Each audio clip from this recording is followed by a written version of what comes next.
آپ صلی اللہ علیہ وسلم نے تو یہاں تک فرمایا اگر مومن ہو تو اپنے کسی پڑوسی کو تکلیف نہ دو. من کان یؤمن باللہ والیوم الآخر فلا یؤذی جارہ. تم کسی پڑوسی کو تکلیف نہ دو. کیوں؟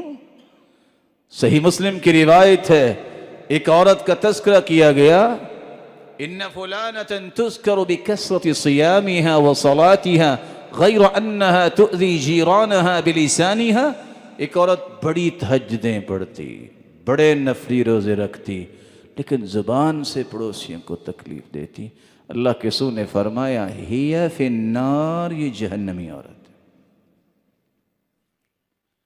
ان فلانة تذکر بقلت صیامها وصلاتها غیر انها لا تؤذی جیرانها بلسانها وهي تتصدق بالاسوار من العقط. ایک عورت کو زیادہ نفلی روزے نہیں رکھتی تھی، نہ تہجدیں پڑھتی تھی، لیکن زبان سے تکلیف نہیں دیتی تھی. کبھی کبھی وہ پنیر کی ٹکڑیاں اپنے پڑوسیوں کو تحفے میں بھیج دیتی. اللہ کے رسول نے فرمایا ہی فی الجنہ، یہ جنتی.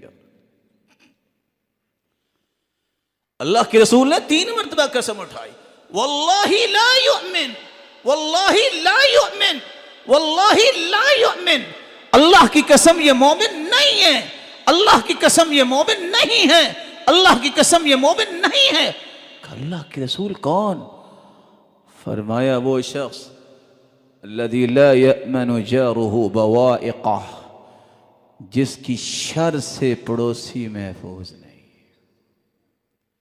آج یہ ساری باتیں کس کو بیان کریں، کس کو سمجھائیں؟